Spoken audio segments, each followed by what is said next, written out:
안녕하세요. 귀로 듣는 역사 이야기 이기하는 흔적의 역사 95회입니다. 예, 안녕하세요. 이번 주는요. 지금 국립중앙박물관 용산에 있잖아요. 네. 좀 흥미로운 특별전을 좀 하고 있는데 방학 때 전해드려야 되는데 좀 늦었습니다.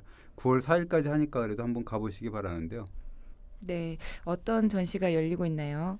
흔히 이제 우리가 신안 해저선에서 이제 찾아낸 것들 이렇게 이제 도록에는 그렇게 나와 있더라고요. 그래서 그 신안 해저선에서 찾아낸 어떤 유물 이런 것들을 소개하고 있습니다. 아, 네. 그 전시 때문인지 요즘에 신안 해저선이란 뉴스가 최근에 많이 나오던데요. 아주 유명하죠. 예, 그렇습니다. 우리가 이제 늘 신안 보물선이라고도 하고 신안선이라고도 하고 난파선이니 여러 명칭으로 부르고 있는데요.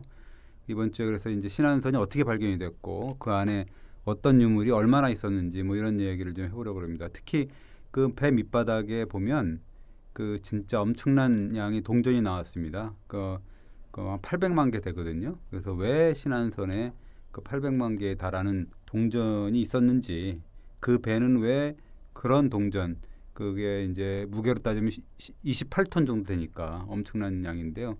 그 배가 사실 고려 때인데 그게 28톤을 이렇게 감당할 수 있었는지도 참 신기한 부분도 있고. 그래서 어쨌든 오늘은 그 신안보물선 동전 800만 개의 비밀 이쯤으로 이제 제목을 잡으려고 합니다.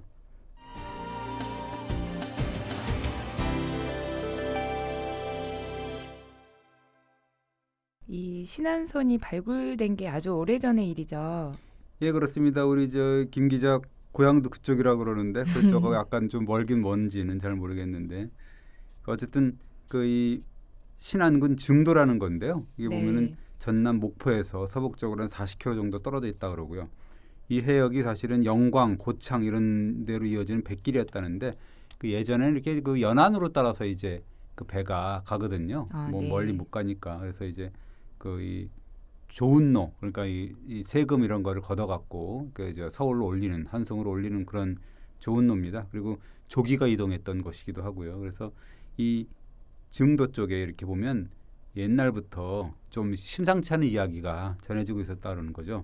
어떤 이야기가 전해졌었나요? 예, 그러니까 이제 이게 언젠가인지는 모르겠는데 큰 배가 요 바다에서 가라앉았다라는 이야기가 구전을 이제 전해 내려왔다 이렇게 얘기가 됩니다. 누군가 이제 아마 배가 침몰하는 장면을 보고 나서 이게 네. 사람의 입에서 또 입으로 전해졌던 건 거죠. 예, 그렇겠죠, 이제. 그리고 사실은 만 몇백 년이 지났으니까 이게 돌이켜 보면은 요 문제의 지점에서 그 어떤 어부의 그물이라든가 그런데 이제 청자나 백자 그릇 같은 게 일부 나오지 않았나 이런 생각도 들어요. 근데 지금까지는 넘어갔겠죠. 그런데 이제 그 1975년 8월 20일이라고 돼 있거든요. 지금부터 따지면 딱 오늘이 며칠이죠?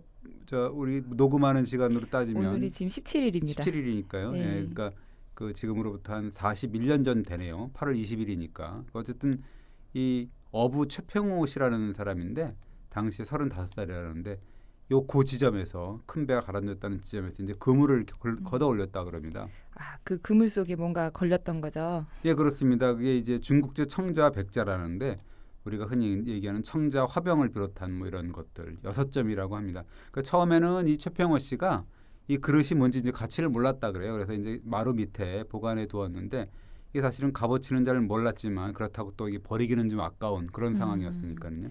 사실 마루 밑에 계속 묻힐 뻔했는데 네. 그러면 이 유물들이 어떻게 빛을 본 거예요? 그러니까 이제 그게 해가 바뀌어갖고 1976년 1월에 그 당시에 그 초등학교 선생님이었던 최 씨의 동생이 형 집을 찾아와서 이제 그 얘기를 들었다는 거죠. 그 그릇이 마루에 있다 이런 게 듣게 되니까 이제 보고서 이 물건은 좀 심상치 않은 것 같다. 예, 형 빨리 신고하는 게 나을 것 같다. 이런 식으로 얘기를 했다는 거죠. 아마 동생분이 약간 감이 있었던 것 같아요.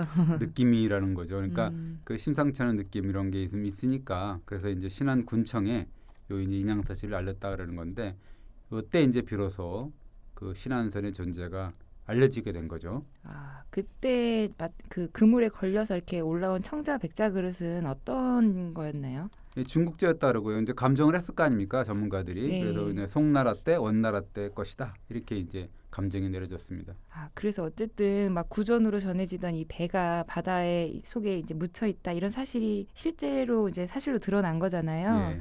사실 뭔가 빨리 보호 조치가 필요했었겠어요. 근데 사실은 재빨리 대응은 못했던 것 같아요. 왜냐하면 그때만 해도 이제 그 바다민 문화재 같은 경우는 어떻게 할지 이제 사실 아무도 몰랐거든요. 수중 문화재라는 개념이 없었거든요. 그래서 전문가도 당연히 없었겠죠. 그러니까 이제 인양 사실이 밝혀지고 막 이러니까 소문이 계속 꼬리를 문 거죠. 그래서 이제 도굴꾼이 사실 꼬이게 되는 거죠. 그래서 말씀하신 대로 만약에 수중 문화재 전문제가 없었는데 이 도굴꾼들은 어떻게 그거를 찾으려고 했을까요?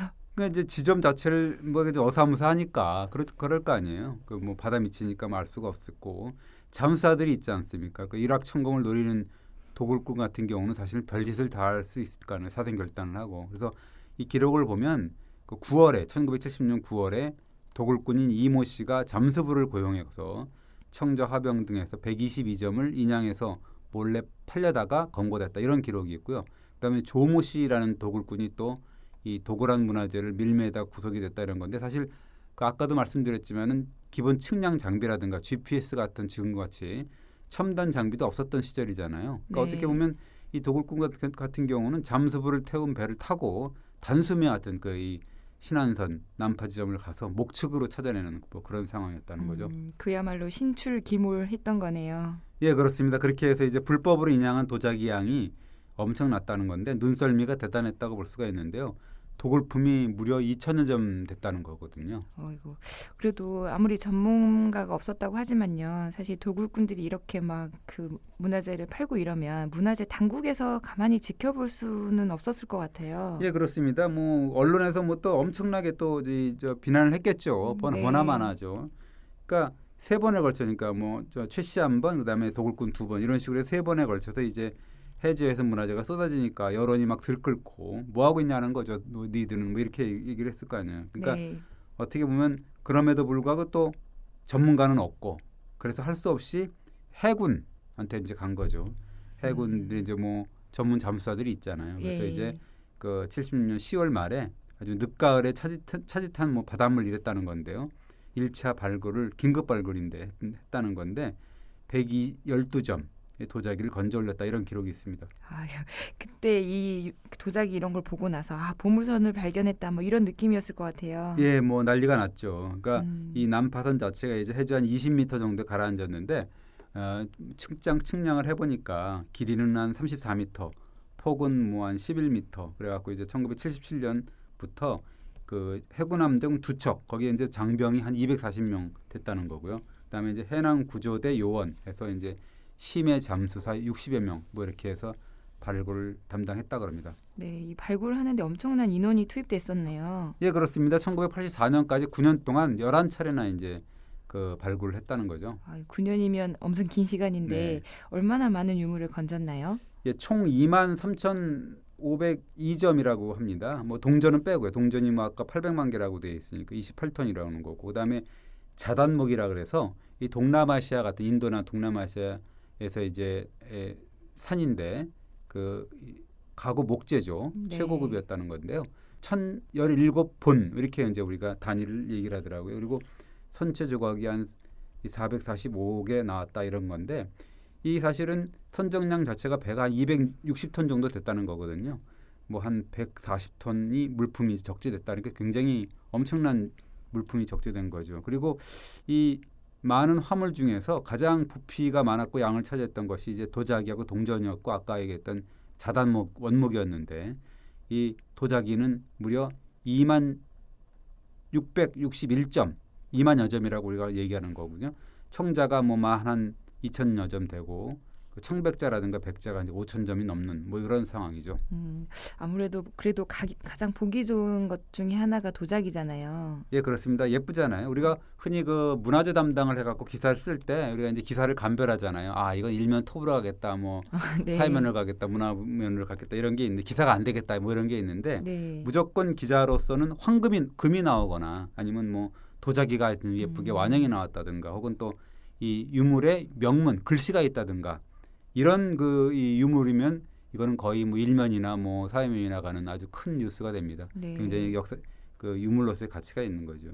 그러니까 지금 그때도 이제 도자기가 인양이 됐는데 굉장히 흥미로웠던 건데 이게 한 번도 사용하지 않았던 완품의 신품이죠. 그러니까 어떻게 보면 이제 그 같은 종류의 그릇을 이렇게 10개나 20개씩 포개가지고 끈으로 묶어가지고 나무 상자에 잘 넣어서 포장했다 이렇게 기록이 나옵니다.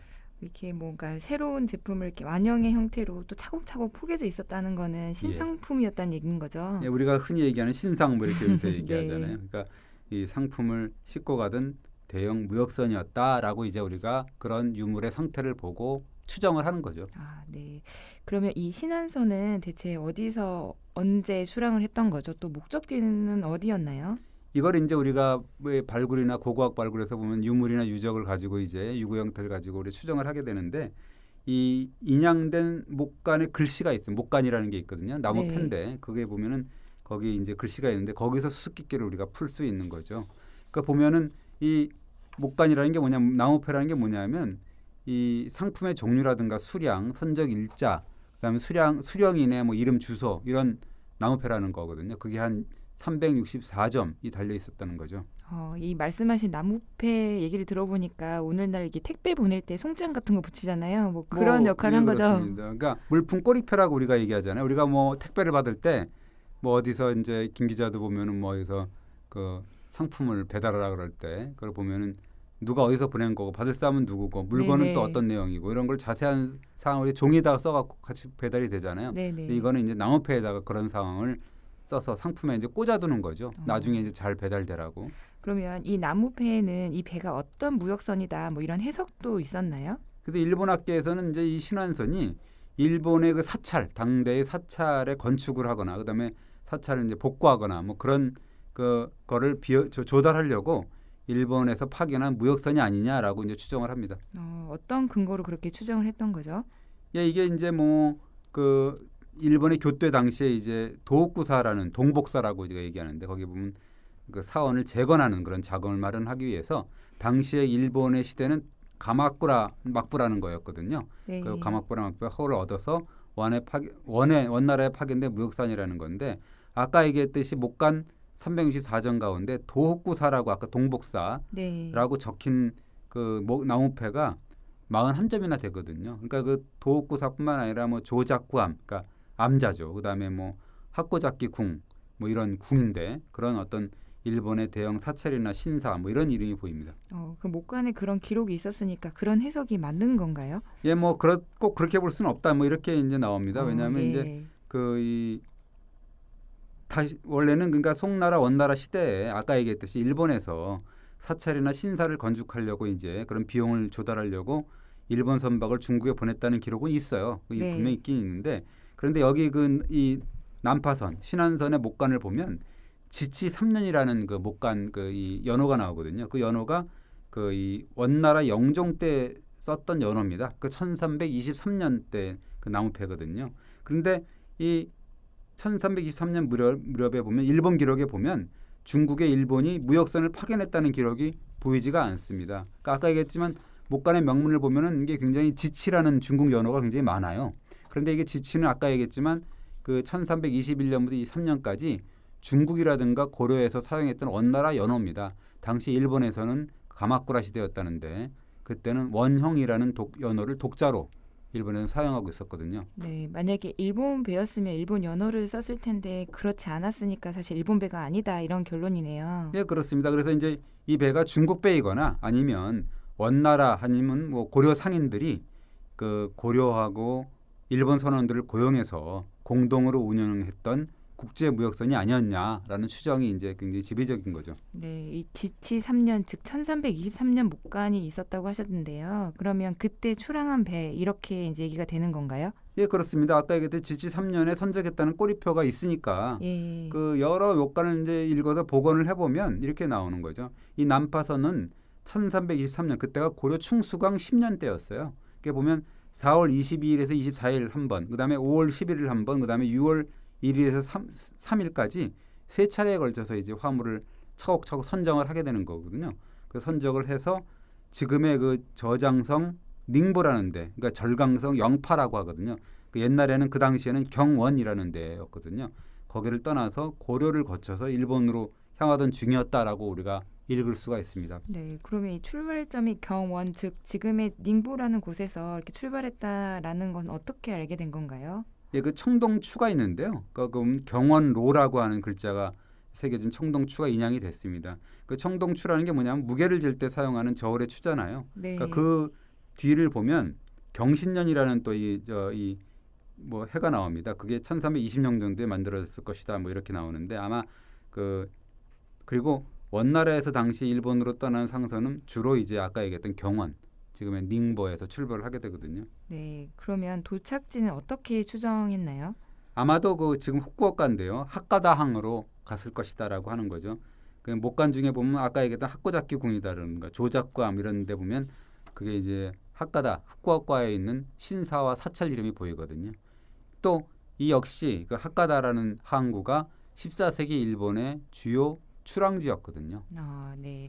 이 침몰한 배에 이제 인양된 여러 가지 유물들이 있을 거 아니에요. 근데 예. 그걸 보면 배 위에서 이제 뭐 선원들이나 아니면 뭐 상인들이 어떻게 생활했는지도 짐작할 수 있었나요? 예, 그 선박이 한 100여 명 정도 수용할 수 있었다는데 꼬리표 이제 364개라 그랬는데 거기 뭐 이런 거 저런 걸 추산해 보면 아마 60명 정도가 있지 않았을까 이렇게 추정을 하더라고요. 그리고 네. 이 거기 이제 뭐 많았겠죠. 선원이라든지 상인, 그다음에 승려들도 있었을 거고요. 그다음에 사찰 관계자도 있었을 거고, 그다음에 그 화물 주인도 있었을 거고. 그러면서 거기 나온 유물을 가지고 우리가 복원을 해보니까 후추라든가 생강이라든가 정향을 사용해서 뭐 청동제 솥이라든가 냄비, 깔때기, 도마 이런 데서 이제 요리를 해가지고 식사는 또 어디서 했냐? 그 낡은 백자 사발 접시를 이용했을 것이다. 그리고 간식을 보니까 이 복숭아라든가 은행이라든가 잣이라든가 밤, 그다음에 여지라는 뭐 이런 과일이 있다는 거거든요. 거기 이제 그걸 먹었을 것이다. 그리고 이제 그 승려들 같은 경우는 불상이라든가 공양구를 동원해서 예불을 올렸을 것이다. 그리고 바둑하고 장기알도 발견이 됐거든요. 바둑판도 발견이 되고 그래서 아마 탑승자들이 무료한 시간을 달래려고 바둑과 장기 그다음에 주사위 놀이도 했을 것이다라고 우리가 이제 상상할 수가 있는 거죠. 왜냐하면 그거는 신상이 아니고 네. 썼던 거기 때문에 그렇게 볼 수가 있는 네. 거죠. 그것도 진짜 흥미로운데요. 그런데 가장 궁금한 게 이 배는 왜 침몰을 하게 됐을까요? 이게 제 뭐 거기 기록이라 이게 추정은 안 나오는데 제가 이렇게 보면 낭어패에 기록된 마지막 선적 일자가 6월 3일이라 그랬지 않습니까? 이 6월 3일이면 우리가 얘기하는 음력이거든요. 지금으로 따지면. 그러니까 예. 7월이죠. 그러니까 원래 그 고려 조선 시대의 조운의 원칙이라는 게 사실은 4월쯤에 배를 띄우고 역시 이제 이것도 음력이죠. 네. 그 5월 안에 이제 한강에 도착하는 거. 그러니까 6월 안에 도착하는 거죠. 양력으로 따지면. 그래서 원래 왜 그러냐면 그 태풍이 불기 시작하잖아요. 음력 6월부터가. 그래서 예. 항해 이제 각별히 조심을 해야 되는 거고. 그래서 원래 7월에서 8월 사이에는 특별한 경우가 아니면 배를 띄우지 않는 게 원칙이었어요. 근데 이제 무슨 이유인지 모르겠는데 이 배는 그 음력 7월 보름 이전에 아마 일본 하카다항까지 도착을 해야 되지 않았나라고 이제 판단이 되는 게 뭐냐면 6월 3일 날 마지막 선적을 닝보에서 마치고 고려 연안을 따라서 이제 신안 앞바다를 통과할 때 이제 어떻게 보면 태풍이라든가 뭐 이런 걸 만나지 않았을까 이렇게 추정을 하는 거죠. 네. 이게 시기상 태풍이 올 즈음에 이제 배를 몰았으니까 어떻게 네. 보면 인재인 것 같기도 한데요. 네, 그렇습니다. 침몰한 배의 상태를 보면 침몰 당시를 또 복원할 수 있었을 것 같은데요. 예, 그렇습니다. 난파선 이제 이제 해저의 뻘 안에 있었던 거를 보면 이제 우리가 추정할 수가 있는데요. 이게 배의 우현, 뱃머리 근처에 보니까 엄청난 충격을 받은 흔적이 있어요. 그러니까 원래 신안선이라는 거는 우리가 배 밑바닥이 칼날처럼 생겼다 그래갖고 첨저선이라고 우리가 흔히 얘기하는데 이 첨저선의 경우가 사실은 굉장히 튼튼하다 그러는 거거든요. 높이 3m 정도의 파도에도 끄떡이 없고 바람이나 파도에 밀려도 배 방향이 쉽게 바뀌지가 않고 또 거센 바람에도 사실은 흔들림이 없다. 뭐 이렇게 나와서 그다음에 이제 우리가 조파저항이라고 하는데 배가 이제 파도를 일으키면서 달림으로써 생기는 저항이라고 하는 게 조파저항인데 그거조차도 이제 적어서 속도도 굉장히 낼 수가 있는 굉장히 성능이 굉장히 우수했던 그런 배였다는 거예요. 그러니까 어떻게 보면 이 배는 먼 바다를 항해하는데 매우 적합한 배였다 이렇게 볼 수가 있는 건데요. 네. 그런데 배가 200톤이 넘는 큰 배잖아요. 네. 그런데 어쨌든 난파됐다면 어떤 문제든지 문제가 생겼던 것 같은데요. 예, 그렇습니다. 뭐 그 보면 상태를 보니까 이제 이미 돛을 내렸거나 돛이 파손돼 갖고 아마 제 기능을 잃었다 이렇게 추정을 할 수가 있는데 아마도 바위라든가 암초 이런 데 이제 충돌을 하면서 뱃머리 아까 얘기했던 우현에 틈이 벌어지고 그곳으로 이제 걷잡을 수 없이 물이 쏟아져 들어왔다 이렇게 우리가 추정할 수가 있는 건데 배에 이제 서서히 물이 차고 그 선수 우측부터 가라앉으면서 갑판으로 물이 이제 넘고 순식간에 이제 물속으로 사라졌을 것이다. 우리가 이제 그렇게 추정을 할 수 있어요. 네, 그러면 이제 배에 타고 있던 선원이나 뭐 탑승객 대부분 됐겠죠. 순식간에 뭐 수장이 됐을 가능성이 아마 농후한데요. 뭐 아마도 살아남은 사람도 있었을지 모르죠, 그거야. 네, 사실 그분들한테는 정말 불행한 일이네요. 네, 그렇습니다. 여하튼 그래도 그때 침몰한 배가 지금은 그 많은 유물을 남긴 거네요. 그러니까 어떻게 보면 아이러니죠. 그때는 네. 되게 불행한 사건이었는데요. 지금 그 덕분에 어떻게 보면 덕분이라고 하기도 좀 그렇긴 하지만 어쨌든 몇백 년 뒤에 우리가 이제 후손들은 또 뭐 엄청난 양의 또 유물을 볼 수가 있는 건데 이 사실은 그 중에서도 아까 얘기했듯이 가장 각광을 받았던 유물이 사실 도자기고요. 아까 얘기했듯이 2만 점이 넘었는데 그 중에서 이 중국 절강성 용천요라는 그 이 생산 용천요 가마 거기서 생산된 제품이 60%가 넘었다는 거죠. 12,000점에 달했다는 거거든요. 그 얘기는 용천요 가마에서 생산된 도자기가 당시에 좀 인기가 있었다 이런 얘기인가요? 뭐 지금 뭐 중국 명품이었다고 볼 수가 있겠죠.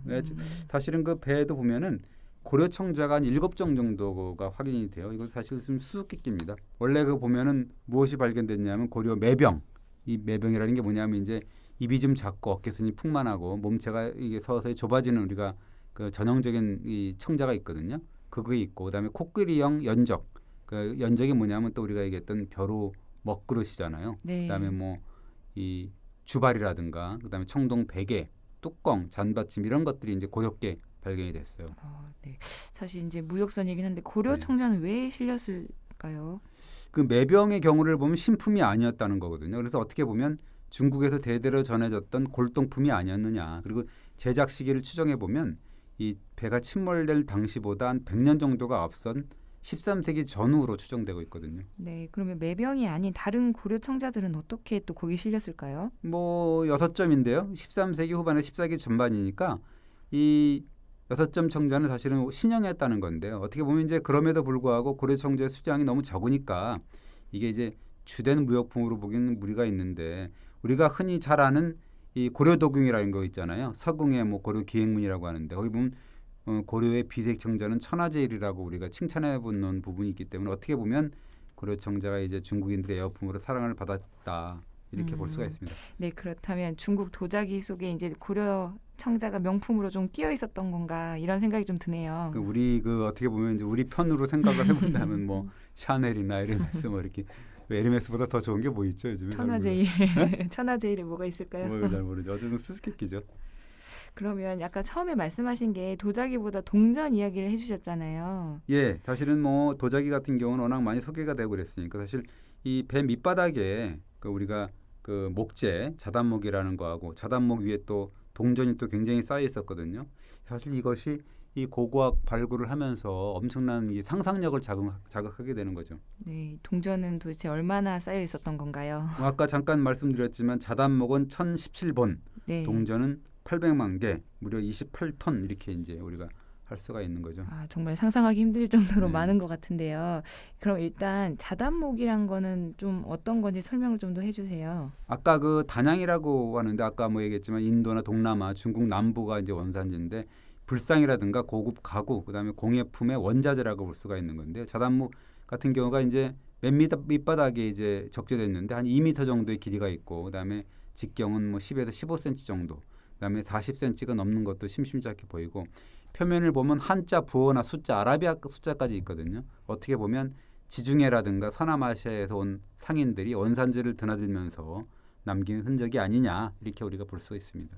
네. 그런데 그런 고급 자재를 왜 배 가장 밑바닥에 깔아 놓았던 걸까요? 우리가 이제 아주 첫 번째로 우리가 단순하게 생각을 해보면 배 무게 중심을 잡으려면 보통 이게 뭘 넣어야 되잖아요. 그래서 네네. 균형을 맞추기 위해서 그걸 밸러스트라 그러는데 그래서 그랬을 것이다라는 추정도 있는 거죠. 네, 근데 사실 다른 자재도 있었을 텐데 굳이 배 균형을 맞추자고 그렇게 고급 원목을 실었을까 싶은 생각이 들어요. 뭐 돌을 실어도 되는 거잖아요. 예, 그렇죠. 근데 이제 그래서 무게 중심만 잡으려는 건 아니었지 않았느냐. 그래서 우리가 이제 아까 얘기했듯이 일본의 후쿠오카라든가 교토 이런 데 사찰에 그에서 이제 대불을 큰 불상을 건축하려 했던 승려와 상인들이 이 이제 원목을 사용하려 한 거 아니냐.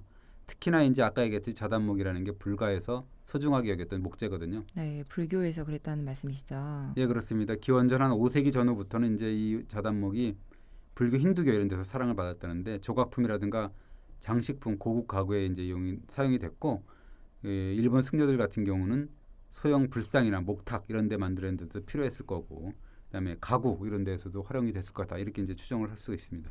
네, 그러면 자단목은 그렇다고 치고 동전은 무슨 이유로 800만 개를 쌓았던 걸까요? 이게 이제 동전이 처음에는 주목받지 못한 어떻게 보면 유물이었는데요. 7차 발굴 때까지는 뭐 한 3톤 정도가 발굴이 됐다는 건데 그러다가 83년에 막바지죠. 그 이제 8차 발굴에서 터졌는데요. 이게 침몰선 밑에 이렇게 쭉쭉 내려가다 보면 8차까지 갔을 거 아니에요. 네. 그러다 보니 맨 밑바닥 보면 이제 토사가 엄청나게 뻘이 많았을 거 아닙니까? 근데 그거를 그 뽑아내려면 어떻게 되겠어요? 그러니까 막 흡입을 해갖고 뽑아내야 될 거 아니에요. 그래서 이제 네네. 흡인 호스로 들이댔는데 거기에 보면 동전 노다지가 쫙 빨려 들어온 거죠. 그러니까 엄청나게 빨려 들어와서 84년까지 그렇게 빨아들인 동전이 이제 아까 얘기했듯이 28,018kg, 그러니까 28톤 아, 수량으로 네. 800만 개 이렇게 됐다는 거죠. 사실 그러면 동전을 쌓아둔 상태는 어땠다고 기록이 돼 있나요? 이게 뭐 배 밑바닥에 쌓아둔 자단목 위에 실려 있는데 대부분 이제 끈에 꿰인 채로 돼 있다는 거고 이게 이제 보면 끈은 썩었지만 그 흔적이 남아 있었기 때문에 추정을 할 수가 있는 거죠. 그리고 이 동전의 소유주마다 달아둔 목패까지 나왔다는 거거든요. 그러니까 주인들이 자기 동전에 주인 표시를 해놨다는 거죠. 예. 그때 인양된 동전들은 어떤 동전들이었어요? 이게 보면은 해저 동전 박물관이라고 우리가 흔히 얘기할 수 있을 정도로 네. 66종에 달했다는 거예요. 그러니까 네. 신나라, 우리가 중국의 신나라라 그러면은 그 이 한나라가 중간에 이제 그 왕망이 그 세운 나라가 잠깐 세운 나라가 있잖아요. 그걸 신이라고 하는데 왕망의 신나라라고 하는데 그게 기원 후 8에서 24년까지 잠깐 있었던 때거든요. 그때 제작된 화폐가 유명한 화폐가 화천이라는 게 있습니다. 기원 후 14년에 그 발행된 화폐가 기록이 있으니까 굉장히 확실한 화폐죠. 네. 그거하고 그다음에 후안의 오수전 이것도 굉장히 유명한 화폐거든요. 제작 시기가 확실하게 있기 때문에 그다음에 이제 원나라 그 지대통보까지 그래서 어떻게 보면 1300년 동안에 중국에서 제작된 유통된 동전이 정말로 하염없이 쏟아진 거죠. 왕조로 보면 신, 후한, 당, 그 북송, 남송, 그다음에 요, 금, 원, 뭐 그다음에 이제 서화 시대까지 엄청난 양이 있었던 거죠. 아, 진짜 대단하네요. 그런데 네. 그 동전들 중에 뭐 중국 돈 아니고 다른 나라 동전들도 좀 있었나요? 베트남 동전입니다. 안남에서 만들었던 안남이 베트남이거든요. 그 네. 천복 통보가까지 있었다는 건데 사실 이 발굴로 인해서 우리나라가 중국 동전의 최다 보유국이 됐습니다. 아, 네. 그런데 이 800만 개의 동전의 실체는 도대체 뭐였을까요? 뭐 상인들이 동전을 막 엄청나게 많이 실은 거잖아요. 예, 그렇습니다. 어떻게 보면 이제 아까 얘기했듯이 동전 역시도 28톤이니까는요. 그 이 자단목처럼 무게중심 잡으려고 놓은 거 아니냐? 뭐 이렇게 뭐 물론 기술적으로는 그럴 수가 있는 거죠. 그러나 역시 자단목처럼 고작 이제 배의 균형이나 잡으려고 그 아까운 동전을 거기다가 쳐넣었겠냐? 이건 아닐 것이다. 그래서 지금까지 연구로는 뭐 두세 가지 정도로 이제 견해로 해석이 됩니다. 네. 어떤 해석들이 있는지 궁금한데 혹시 동전을 가져다가 일본에서 뭐 그대로 동전으로 수족했던 건 아니었을까요? 뭐 그런 김 기자의 뭐 말대로 그런 설이 있어요. 그러니까 그대로 일본에서 사용했을 것이다라는 설. 그다음에 뭐 아니다. 거기 일본의 그 어떤 청동 대불, 그 불상을 청동으로 만든 대불을 조성하기 위해서 그 재료로 수입한 것이다. 이런 뭐 설들이 있습니다. 네. 그런데 당시 원나라에서는 이 동전을 아예 거의 쓰지 않았다 뭐 이런 기록이 있다면서요. 예, 제가 이제 이 딸이 이 동아시아사를 배워갖고 한번 옛날에 몇 년 전에 한번 동아시아사 책을 한번 쭉 본 적이 있었는데 거기에 나오더라고요.